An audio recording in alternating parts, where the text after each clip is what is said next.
Boa tarde, professor. Boa tarde, Fernando. Eu gostaria de saber, o senhor nasceu em Minas Gerais? Sou mineiro. Oh, que maravilha. Mineiro da Gema. E de que lugar? Bom, eu nasci no interior de Minas Gerais, uma pequeníssima cidade. Na verdade, nem era cidade, quando eu lá nasci. Cidade de João Monlevade, era distrito do município de Rio Piracicaba, no Vale do Aço, em Minas Gerais, muito próximo de Belo Horizonte, mas naquela época, evidentemente, que era tão próximo no mapa. Mas a viagem de trem, mineiro sempre viaja de trem, né? A viagem de trem demorava 8 horas. São 120 quilômetros, é muito próximo realmente. Hoje é uma estrada extremamente perigosa, porque é muito montanhosa, né? Minas é montanha. E lá nasci. Meu pai veio para essa cidade, veio de Luxemburgo. Meu pai era técnico em siderurgia, da Companhia Siderúrgica Belgo-Mineira, que era um conglomerado, pertencia a um conglomerado belgo-luxemburguês, com sede em Luxemburgo, de onde meu pai veio, e ele foi mandado inicialmente para Sabará, onde havia uma das usinas da Belgo-Mineira, e depois para João Monlevade. E lá eu nasci. Nasci em casa, né? Era raro naquela época que se nascesse em casa. Monlevade não tinha hospitais, muito menos maternidades, mas acho que a gravidez da minha mãe foi tão tranquila que eu nasci com a ajuda de uma parteira, Dona Carmen. Nasci em casa, na Rua dos Contratados. Era uma cidade muito interessante, porque era uma cidade muito organizada pela própria Belgo-Mineira, típica das cidades, das grandes empresas siderúrgicas e do setor de mineração em Minas Gerais, porque a cidade era bancada pela empresa. Então, a casa onde morávamos, o clube que frequentávamos, o grupo escolar onde estudei, tudo era da companhia. Até o telefone, já tínhamos naquela época, até o telefone pertencia à Belgo-Mineira. Mas ficamos lá muito pouco tempo. Eu saí de lá com 12 anos de idade, porque Monlevade não tinha escolas secundárias, ginásio. Na verdade, eu inaugurei o ginásio de Monlevade, né? Participei, fiz o exame de admissão e fui da primeira turma, mas a escola ainda estava pouco estruturada. Então, minha mãe decidiu que nós iríamos para Belo Horizonte. E fomos. Meu pai foi transferido para a trefilaria da Belgo-Mineira, em Contagem, em Belo Horizonte, e fui estudar em Belo Horizonte, com os meus irmãos, evidentemente. Estudei no Colégio Loyola, dos jesuítas, uma formação bastante rigorosa, não é? E em Belo Horizonte tive a minha adolescência, uma adolescência de uma infância de interior de Minas muito feliz, como era típico daquela época nas pequenas cidades de Minas Gerais, uma família de classe média. Meu pai era técnico, não tinha formação superior, nem a minha mãe, como era típico das famílias naquela época, mas a minha mãe era uma pessoa muito inquieta por estudar, por aprender novos idiomas e pelas viagens. Como meu pai era luxemburguês, a Belgo-Mineira pagava uma viagem a cada 3 anos para toda a família para visitarmos a família em Luxemburgo.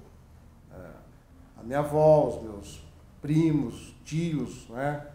Então, a cada 3 anos nós íamos a Luxemburgo, e isso eu acho que despertou uma curiosidade, uma inquietação muito grande da minha mãe, que nos repassou isso. Então, quer dizer, essa perspectiva internacional das viagens, do mundo, né, sempre esteve muito presente na minha casa. O meu pai nos ensinou a falar francês. Luxemburgo é um país onde se fala francês, alemão e um pequeno dialeto luxemburguês que só é falado pelos luxemburgueses. Felizmente, meu pai não nos ensinou a falar luxemburguês, porque não serviria de muita coisa. Ele optou pelo francês, falava conosco francês em casa, minha mãe também falava com ele, mas conosco falava português, não é? Então, nós aprendemos a falar francês, então foi uma infância muito feliz, né? Realmente eu tenho recordações assim maravilhosas, né? Daquela pequena cidade, interior, tudo muito harmônico, muito tranquilo, a vida em família. E a ida para Belo Horizonte foi um choque, né? Foi um choque que me marcou muito, a cidade grande, até porque eu fui um pouco na frente. Fui morar na casa de um tio João, porque o meu pai, a minha mãe, os meus irmãos só viriam no meio do ano. Então eu fui desde o começo do ano, fiquei quase um ano inteiro na casa do tio, cujos primos eram mais velhos. E, claro, aquilo me obrigou já, naquele momento, a começar a me virar, né, sozinho, apesar de ter o apoio dos tios e dos primos e vários outros familiares em Belo Horizonte. A minha mãe era de Belo Horizonte. Então, quer dizer, aquilo vai forjando um pouco o destino da pessoa, a personalidade, a forma de ser. E eu fui aprendendo a me virar, né, um pouco nessa solidão compartilhada com a presença da família. Essa conjugação que nem sempre é muito fácil, sobretudo para um jovem adolescente de 12 anos. Mas depois a família veio, aí nós ficamos todos juntos, mas pouco tempo depois a minha mãe faleceu. Eu tinha 14 anos, quando nasceu o meu último irmão, filho da minha mãe e do meu pai. Então, quer dizer, aquilo foi um choque para todos nós e mais uma vez eu fui obrigado a enfrentar a vida sem a presença da mãe, que é algo muito forte para uma criança, para os meus irmãos. Mas o meu pai manteve a família unida, ficamos todos juntos, né? E eu continuei estudando, e quando concluí o ensino médio, né, o clássico que fiz em Belo Horizonte, eu fiz os vestibulares na Universidade Federal de Minas Gerais, que na verdade não eram na universidade. Os vestibulares eram feitos nas faculdades. Eu fiz 2 vestibulares, todos 2 na UFMG. Eu fiz um primeiro vestibular para Psicologia, na Faculdade de Filosofia, Ciências e Letras, passei, e fiz um segundo vestibular na Faculdade de Ciências Econômicas, também da UFMG, para o curso de Sociologia Política. Passei nos 2, mas eu também era muito inquieto. Quer dizer, essa inquietação da minha mãe, essa perspectiva da mudança, acho que sempre esteve presente em mim. E eu tinha uma certa curiosidade pela experiência da Universidade de Brasília. Conhecia pouco, evidentemente, a gente tinha pouquíssima informação naquela época, não havia internet, né? A televisão apenas estava começando. Mas por alguma... Eu lia muito jornal, meu pai alugava, meu pai assinava jornal, né? Eu lia jornal diariamente em casa e vi algumas notícias da UNB, experiência inovadora e tal. Mas a UNB foi fechada em 1965, no ano seguinte ao golpe militar. E fechada e tal, eu fiz os meus vestibulares na UFMG, estava ali decidindo, eu provavelmente faria Sociologia Política, né? Tinha que fazer uma escolha. E nesse meio tempo me aparece em casa o meu amigo Gilson. O Gilson aparece, né? Paulo, estou aqui com o jornal. O que foi, Gilson? Reabriram a UNB. E o vestibular vai ser realizado agora, fora de época, né?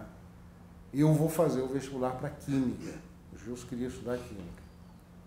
Vamos? E me veio aquele impulso naquele momento, e eu falei assim, vamos. Aí eu fui conversar com meu pai, né? Falei, olha, tem um vestibular na UNB e tal, eu tenho curiosidade de conhecer Brasília, etc, né?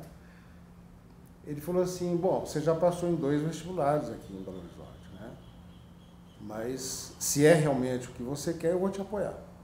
É o que você quer? Eu falei, eu quero conhecer.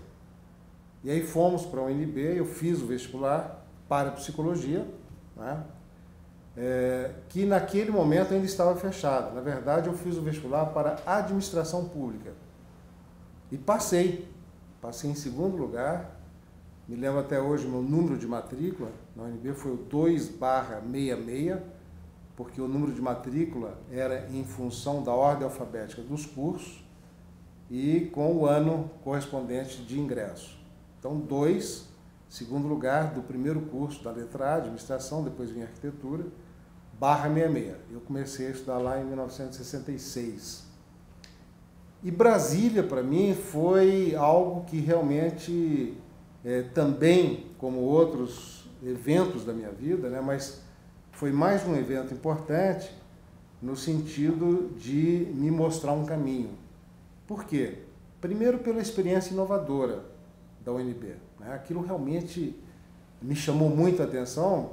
Eu era muito jovem, evidentemente não conhecia outras universidades para poder fazer uma comparação, mas vi ali a semente da mudança, da inovação, e fui morar dentro da universidade.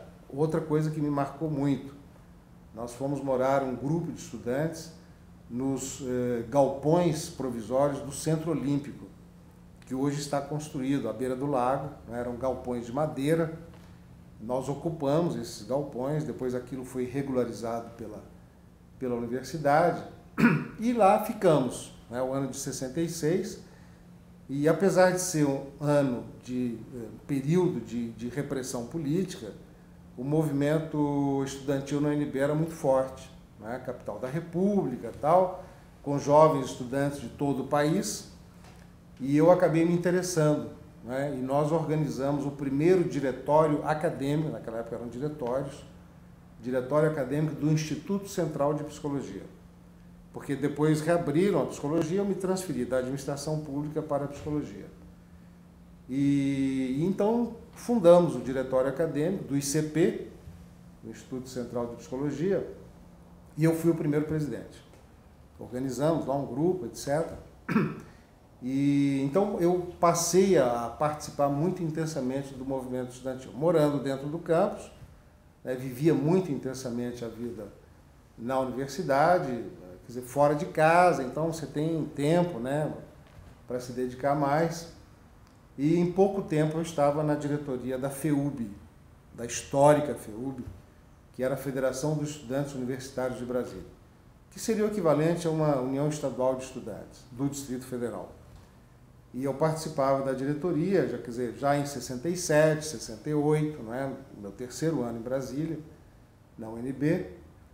E 68, como nós sabemos, foi um ano de grandes movimentações políticas e, sobretudo, no movimento estudantil.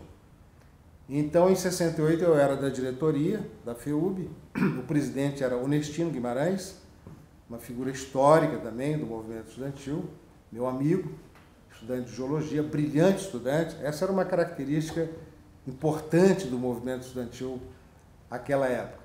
Os melhores estudantes estavam no movimento estudantil, né? Aqueles que se destacavam. E Onestino era um gênio. Passou em primeiro lugar no curso de geologia, se destacava muito. Goiano, né? A família dele morava em Brasília. Dona Rosa, mãe dele, conhecia a família. Seus irmãos também eram secundaristas. E nós fomos surpreendidos em 68 por um auge do movimento estudantil e dos movimentos populares no Brasil. Então, em julho de 68, precisamente, julho, agosto, não me recordo agora exatamente, o campus da UNB foi invadido pela polícia, né? Foi invadido pela polícia para prender alguns estudantes que tinham a prisão preventiva decretada em função da Lei de Segurança Nacional, entre eles Onestino. Onestino é preso naquele momento e eu, como membro da diretoria, acabei assumindo a presidência da FEUB. Então, isso, mais uma vez, quer dizer, vai conformar, de certa maneira, a minha trajetória a partir daí, né? Eu assumo a presidência da FEUB, um período de muita movimentação, manifestações políticas, públicas, grandes assembleias ao ar livre, no histórico Auditório Dois Candangos, da UNB. Quem estudou lá se lembra bem, porque a universidade era toda lá em cima, depois é que ela é construída, quer dizer, a construção do Minhocão, do ICC lá embaixo, é concluída e os demais prédios das faculdades, dos institutos, são realizados. Então, quer dizer, eu assumo a presidência da FEUB em 68 e vou para o Congresso da UNE, em Ibiúna, em outubro de 68. Histórico congresso, o 30º Congresso da UNE, que foi ocupado pela Força Pública de São Paulo, né, com a presença de 700 estudantes, todos presos naquele momento, e somos conduzidos ao Presídio Tiradentes, de São Paulo. A partir dali, quer dizer, o meu destino, de certa maneira, estava traçado em termos de uma trajetória que eu teria. Por quê? Porque naquele momento também eu já tinha a prisão preventiva decretada pela Lei de Segurança Nacional. Por quê? Pelo envolvimento no movimento estudantil, e os estudantes são todos registrados pela polícia e devolvidos aos seus estados, às suas famílias, e ficamos 2 de Brasília.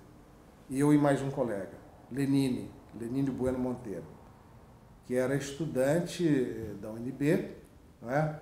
Da arquitetura, estudante de arquitetura. Nós 2 somos mantidos presos e depois somos levados pela Polícia Federal para Brasília, para os julgamentos, enfim, o inquérito que se instaura relativamente ao movimento estudantil de Brasília e depois, posteriormente, ao Congresso da UNE em Ibiúna. Então, quer dizer, foi um período longo, não é? Isso foi em outubro de 68, em dezembro de 68, 13 de dezembro de 68, nós temos a edição do Ato Institucional número 5, pelo governo militar, onde todas as garantias constitucionais são suspensas, inclusive o habeas corpus, e nós continuamos presos. Eu fiquei preso durante 1 ano e 2 meses, até o final de 69. Depois disso, fomos levados de novo a São Paulo para o julgamento relativamente ao Congresso da UNE. Eu fui condenado a 18 meses. Lenine também foi, vários outros colegas, né? E eu acabo sendo solto um pouco antes disso, em virtude de um recurso que o nosso advogado impetrou, e a pena reduzida para 1 ano. Eu fiquei, portanto, preso de outubro de 68 a dezembro de 69, 1 ano e 2 meses.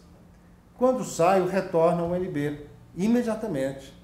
Eu saio do Presídio Tiradentes, vou diretamente à Estação Rodoviária de São Paulo, pego um ônibus para Brasília e vou diretamente falar com o vice-reitor José Carlos Azevedo. E falo: professor, estou de volta. Eu voltei para o UNB, cumpri a minha pena e quero voltar a estudar. Então o professor José Carlos, que era vice-reitor à época, depois ele se tornaria reitor da UNB, ele me disse o seguinte: Paulo, você não vai voltar ao UNB, porque nós temos uma lista aqui de estudantes que nos foi enviada pelo SNI, Serviço Nacional de Informações, à época, dizendo que estes estudantes não podem voltar a se matricular no UNB. Então você não vai voltar ao UNB. E não há maneira de você reverter essa situação. E aquilo me impacta muito, e eu me lembro que falei para o professor Zé, eu falei: cara, mas o senhor está me jogando para a guerrilha. O senhor está me levando para um movimento clandestino sem volta. Eu estou aqui e quero voltar a estudar. E a universidade está me impedindo de fazer isso. Ele falou assim: não, você não deve fazer isso. Né? Você tem que pensar no que você vai fazer. Felizmente, naquela época, os meus colegas da UNB, alguns deles estavam no México, já fazendo mestrado. Eu não tinha terminado nem a graduação. Então, eu entro em contato com eles, né? Falo: olha, estou aqui nessa situação. Ele fala assim: venha para o México. Venha para o México. Então, venha que aqui nós vamos resolver a sua situação. Eu solicito, então, a guia de transferência, que me é concedida pela UNB, e vou para o México, para terminar o curso de graduação em psicologia. Eu termino o curso lá, na Universidade Veracruzana, fui em 1970, maio de 70, e fico, portanto, até 72 para concluir o curso. Me caso com a Maria Augusta, né? Minha esposa até hoje, nós nos casamos em 70, ela foi depois nós nos casamos por procuração, porque não houve tempo hábil para o casamento, né? Porque todos os processos do movimento estudantil do UNB, nesse momento, estão prestes a serem concluídos. Então eu preciso sair rapidamente do Brasil, na época da Copa do Mundo, né? A Copa do Mundo de 70, que foi no México, exatamente. Eu vou para o México, me instalo no México, me caso com a Maria Augusta, ela vem depois. Eu fui em maio, ela foi em julho. E desde 70 estamos casados, portanto há 40 anos, né? Olha que Desde beleza. 70. Tivemos 2 filhos, André e Gabriela, que nasceram. André nasceu em Jalapa, onde eu concluí a graduação em psicologia, na Universidade Veracruzana. Jalapa é a capital do estado de Veracruz. E depois a Gabriela já nasceu na Cidade do México, porque depois nós fomos fazer a pós-graduação na UNAM, na Universidade Nacional Autônoma do México, onde eu passei a trabalhar em 1972, logo depois de concluir a graduação. E nos instalamos efetivamente na Cidade do México, né, de 70 a 72, depois faço mestrado, concluo o mestrado em 1976, né? A Maria Augusta faz o curso de psicologia também em Jalapa, depois faz o mestrado também na UNAM, na Cidade do México. E ali tínhamos uma vida relativamente tranquila, né? Quer dizer, ela passou a trabalhar na UNAM também. Então tínhamos uma vida tranquila, né? Trabalhando na melhor universidade latino-americana. A UNAM é considerada a melhor universidade latino-americana, mas a inquietação voltou. Voltou e eu não podia voltar ao Brasil, né?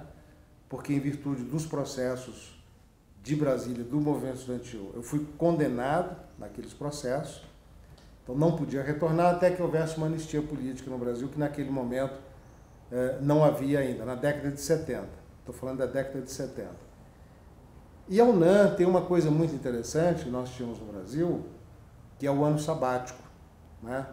Então, no 7º ano, você tem um ano livre para viver uma nova experiência, que foi o que eu fiz. Eu, no 7º ano, em 1978, eu pensei bem o que fazer daquele ano, e foi no momento em que as ex-colônias portuguesas na África obtinham a sua independência, depois de processos de luta, de guerra, né, dependendo de cada país. E eu tinha um amigo no México, que era um exilado moçambicano, estudava veterinária, Carlos Serôdio, e ele me falava muito de Moçambique. Não, Moçambique é um lugar interessante, e agora com a independência nós vamos fazer isso, vamos fazer aquilo, e precisamos de muita gente para nos ajudar lá. Então eu me apresento como voluntário, como cooperante, como eram chamados à época, e neste ano, do meu ano sabático, vou para Moçambique. Fui aceito, a Maria Augusta também. Nós dois fomos para Moçambique em março de 78. Né? E foi uma experiência muito interessante. Eu fui com a família, levamos as crianças, moramos em Maputo, que é a capital de Moçambique, a antiga Lourenço Marques, um país em reconstrução onde faltava tudo, né? Mas uma situação de intensa mobilização social das pessoas, com um número grande de cooperantes brasileiros, chilenos, europeus, de todo mundo. Né? E eu vou trabalhar, nós dois fomos trabalhar no Ministério da Saúde. E ali eu passo a coordenar um programa que estava em gestação, que era um programa de formação e supervisão dos agentes de saúde das aldeias comunais, chamados APS, Agentes Polivalentes Elementares de Saúde. Foi até interessante que quando eu cheguei, o diretor de formação de quadros do Ministério da Saúde me chama, fala assim: Paulo, você está chegando aqui em Moçambique e nós temos aqui um programa que eu gostaria que você coordenasse. Eu falei: pois não, qual é o programa? É esse programa de formação dos agentes, ele é muito importante para nós, porque nós não temos médicos. Na Moçambique, logo depois da independência, fica com 78 médicos, 78 para todo o país, né? Porque os médicos eram, na sua maioria, portugueses, abandonam o país e há uma carência muito grande de quadros de profissionais de saúde. Então você vai coordenar esse programa, é financiado pela Unicef e nós temos todos os recursos assegurados e você vai ser o coordenador. Eu falei: bom, muito bem, então eu gostaria de conhecer a equipe desse programa, né? Me sentindo muito importante. Eu falei: não, você não entendeu. Você vai iniciar o programa. Você vai formar a equipe. Você vai fazer praticamente tudo. Nós temos a concepção, que foi de das grandes cabeças da medicina moçambicana, João Schollbach, um médico, que fez a concepção do programa. E eu, então, chego sozinho, não é? Quer dizer, com a missão, com o desafio de formar equipe, de traçar toda a estratégia de formação, de supervisão, de aprovisionamento de equipamentos, de medicamentos para esses agentes de saúde nas aldeias comunais. Então foi um trabalho espetacular, você pode imaginar o alcance, né? Sobretudo quando você vai vendo os resultados deste programa. Para encurtar a história, depois de um ano, terminado o ano sabático, eles pedem para que nós dois continuemos, eu e Maria Augusta. Eu então solicito uma licença sem vencimento ou não, e fico apenas com o apoio que eles davam em Moçambique. Fico mais um ano. No terceiro ano, a mesma coisa, solicito prorrogação da licença, continuo em Moçambique no terceiro ano, até que saia a anistia política no Brasil. Isso foi já em 1979, no governo do general Figueiredo, ainda final dos anos da ditadura, do regime militar. E aí vem a grande inquietação novamente. Veja bem, a minha situação, a nossa situação e a minha. Eu era professor da melhor universidade, professor de carreira na melhor universidade do nosso continente, da América Latina, a UNAM, quer dizer, com um futuro tranquilo, assegurado, retornando ao México. Eu tinha residência, meus filhos mexicanos, quer dizer, mas sai a anistia política no Brasil.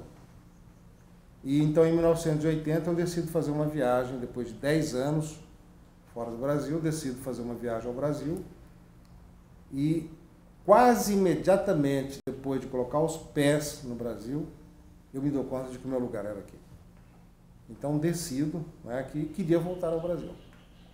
Mas retorno ainda a Moçambique, a família estava lá, para fazer todo o processo de transição do programa. Eu fico até junho, isso foi em fevereiro que eu vim ao Brasil, fico até junho fazendo a transição, né, com a nova equipe, nova coordenação, os 600 regionais que nós tínhamos e 600 agentes de saúde que nós deixamos nas aldeias comunais.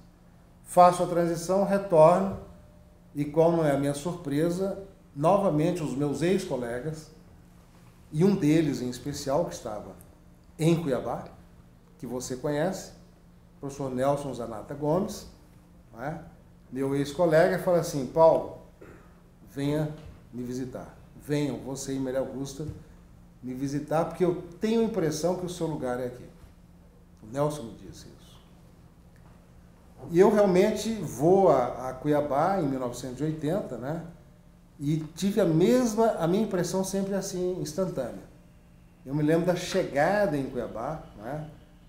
Nós chegamos de carro, fomos de Belo Horizonte, eu comprei um pequeno Fiat, usado, e chegando em Cuiabá no final da tarde, quando você vai entrando em Cuiabá, que eu vejo a cidade, me veio uma sensação dizendo assim: este é o seu lugar.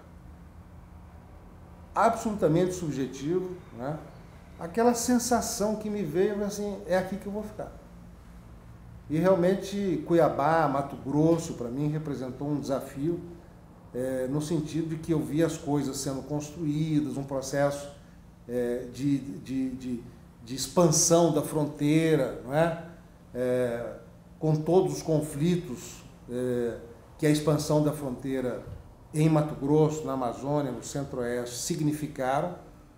E eu me lembro que eu fiz uma reunião com a equipe do NPG-Edu, que era o Núcleo de Pesquisa e Pós-Graduação em Educação. Se você se lembra bem, foi uma das estratégias do professor Gabriel Novis, que era o reitor à época, quando foram criados 3 núcleos para agrupar justamente os mestres que retornavam da pós-graduação. Eu, naquela época, tinha apenas o mestrado, feito no México, e me reuni ali no antigo